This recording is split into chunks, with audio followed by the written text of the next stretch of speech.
Hi guys, welcome to my channel Bhavna Gupta. So guys, आज हम पढ़ने जा रहे हैं evolution of human resource management, यानी कि टाइम के साथ कैसे ह्यूमन रिसोर्स मैनेजमेंट फॉर्म हुआ, क्या उसमें चेंजेस आए, आज हम वही पढ़ने जा रहे हैं। सबसे पहली बात, इंडस्ट्रियल रेवोल्यूशन। देखिए, सिस्टमैटिक डेवलपमेंट एचआरएम का तब स्टार्ट हुआ जब इंडस्ट्रियल रेवोल्यूशन स्टार्ट हुआ। कब? 1850s में, वेस्टर्न यूरोप एंड यूएसए में। तो इसकी बेसिक फिलॉसफी क्या थी कि मैनेजमेंट और वर्कर्स के बीच में क्या रिलेशन होता है? मास्टर सर्वेंट रिलेशनशिप होता है, यानी कि मैनेजमेंट तो हुआ मास्टर और वर्कर्स हुए उसके सर्वेंट। तो इस हिसाब से इसका बिलीव था कि सेंट्रलाइज्ड वर्क लोकेशन होनी चाहिए, यानी कि एक कोई पर्टिकुलर वर्क लोकेशन हो जहां बहुत सारे वर्कर्स एक साथ काम करें और इनडायरेक्ट कांटेक्ट होना चाहिए फैक्ट्री ओनर्स एंड वर्कर्स के बीच में, यानी कि वर्कर्स सीधे जाके डायरेक्टली कांटेक्ट नहीं कर सकते फैक्ट्री ओनर्स के साथ। देन नेक्स्ट आया ट्रेड यूनियन मूवमेंट एरा। देखिए, ट्रेड यूनियन, इसे ऐसे समझिए कि वर्कर्स जो थे उन्होंने क्या बना लिए? ग्रुप बना लिए, अपनी उन्होंने यूनियन बना ली। तो किस लिए बनाई? अपने इंटरेस्ट को, अपने कॉमन इंटरेस्ट को प्रोटेक्ट करने के लिए।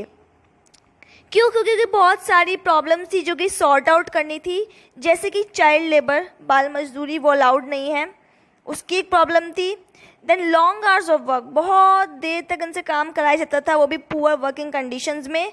तो ये चाहते थे कि वर्किंग कंडीशंस इम्प्रूव हो, रिड्यूस किए जाए number of work of hours और इनको सही वेजेस मिले and employ benefits and services भी मिले।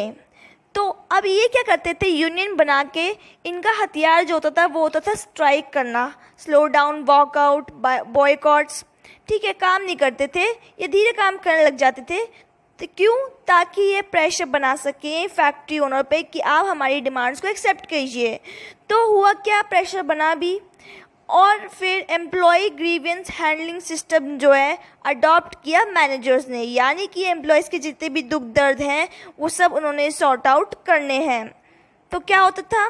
अब ये हॉलीडेज़ और वेकेशन देने लग गए एम्प्लॉयज़ को, एम्प्लॉय बेनिफिट प्रोग्राम्स इंट्रोड्यूस हुए और rational and defensible wage structure, यानी कि उन्हें सही वेजेस मिले, ये भी मेंशन किया गया। And clear definition of job duty, कि उनको बताया गया कि हाँ, आपकी यही जॉब ड्यूटी है, जो जो आपको काम करने हैं। Then social responsibility era. देखिए, first decade of 20th century में क्या हुआ कि फैक्ट्री ओनर्स ने अडॉप्ट किया humanistic and paternalistic approach towards workers. देखिए, पैटर्नलिस्टिक अप्रोच क्या होता है कि जैसे एक फादर अपने चाइल्ड की केयर करता है, वैसे ही मैनेजमेंट जो है केयर करेगा अपने वर्कर्स की, जो भी वो लेबर है जो कि काम कर रहा है।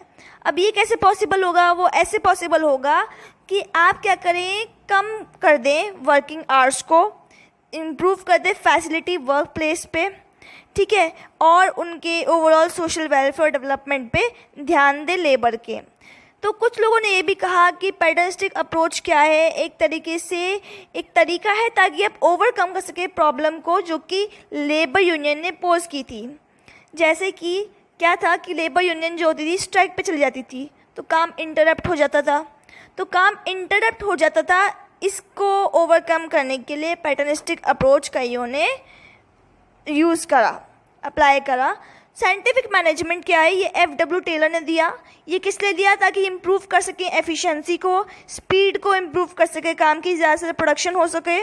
तो इसके अंदर 5 ये प्रिंसिपल्स जो आते हैं वो ये है: replacement of rule of thumb, यानी कि आपको काम इस तरीके से नहीं करना है कि ये मेरी हैबिट में है या ये कॉमन सेंस से ये काम हो रहा, नहीं, आपको काम करना है साइंटिफिक तरीके से। कैसे? आपने स्टडी करना है वर्क को स्टडी कीजिए, साइंटिफिक तरीका निकालिए कि कैसे वो कैरी आउट होगा वर्क मोस्ट एफिशिएंट मैनर में। Then second thing is scientific selection and training of workers, यानी कि आप वर्कर्स को कैसे चूज़ करेंगे? आप वर्कर्स को ऐसे चूज़ करेंगे कि क्या उनको फिट बैठता है, उस बेसिस पे आप वर्कर्स इससे आप ऐसे समझिए कि कौन सा जॉब है जो कि फिट है according to the capabilities of the worker. ठीक है, तो एम्प्लॉय की कैपेबिलिटी के हिसाब से उसे कौन सा काम सूट बैठता है उसे वही देना चाहिए। तीसरी बात है cooperation between labour and management, यानी कि लेबर और मैनेजमेंट दोनों के पार्ट पे ही मेंटल रेवोल्यूशन ज़रूरी है, यानी कि उन्हें कॉम्परेट करना है एक दूसरे के साथ, ना कि एक दूसरे के साथ लड़ना है। चौथी बात है मैक्सिमम आउटपुट। देखिए मैक्सिमम आउटपुट कब आएगा? मैक्सिमम आउटपुट तब आएगा जब आप वर्कर्स को साइंटिफिकली सिलेक्ट किया, आपने उसको ट्रेन किया, आपने उसको ट्रेन किया तो ज़्यादा से ज़्यादा आउटपुट प्रोड्यूस कर पाएगा, एफिशिएंसी आ पाएगी। Than equal division of responsibility, manager और मैनेजमेंट और लेबर दोनों के बीच में ही रिस्पॉन्सिबिलिटी इक्वली डिवाइड होनी चाहिए। इस तरह की जो मैनेजमेंट है वो तो काम करेगा planning and training of workers, और वर्कर्स काम करेंगे किस पे? आउटपुट ज़्यादा से ज़्यादा प्रोड्यूस करने पे।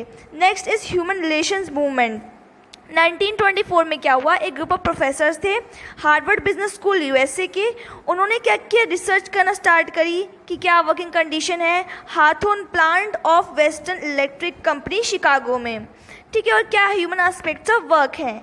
रिसर्च से उन्हें पता चला कि जो प्रोडक्टिविटी होती है वर्कर्स की किस पे डिपेंड करती है? Social factors at work place, यानी कि आप जिन लोगों के साथ काम कर रहे हैं, जो आपकी टीम में हैं, वो लोग कैसे हैं, उनसे आपके साथ कैसे बनती है उनकी आपसे, आपके रिलेशंस है उनसे, आपका मैनेजर कैसा है, आपका लीडर कैसा है, क्या वो सच में आपकी केयर करता है, उसके आपके रिलेशंस कैसे हैं। ग्रुप फॉर्मेशन, देखिए हर जगह ग्रुप बने होते हैं, तो ग्रुप किन किन लोगों से बना है, उनका क्या इन्फ्लुएंस है आप पे as a worker. And nature of leadership, leader कैसा है, क्या वो ढंग से सुपरवाइज करता है कि नहीं करता है, अकड़ू है कैसा है।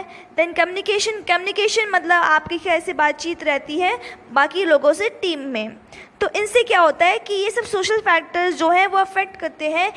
बेटर प्रोडक्टिविटी तभी हासिल हो सकती है जब ये इम्प्रूव हो, जब अच्छे ह्यूमन रिलेशंस हों।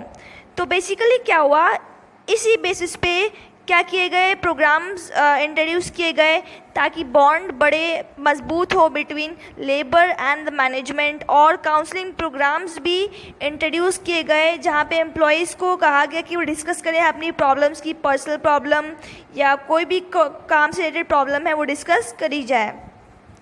देन ह्यूमन रिसोर्स अप्रोच ये बोलता है कि पीपल ना ऐसे नहीं होते उनको काम पसंद नहीं है, उनको काम पसंद है और वो चाहते हैं अचीव गोल करना, पर वो तभी पॉसिबल है जब काम को आप ढंग से स्ट्रक्चर करें।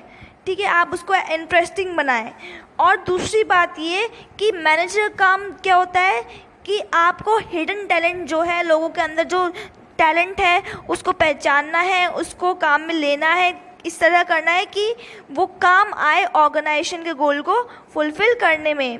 Then human resource development approach ये बोलता है कि आपने क्या करना है, आपने अपने एम्प्लॉयज़ को ट्रेन करना है, उनको डेवलप करना है, उन सभी इंडिविजुअल्स को आपने डेवलप करनी है, उनकी स्किल को, नॉलेज को, एबिलिटीज़ को, ताकि वो ऑर्गेनाइजेशन के काम आए ऑर्गेनाइजेशन गोल अचीव करने में।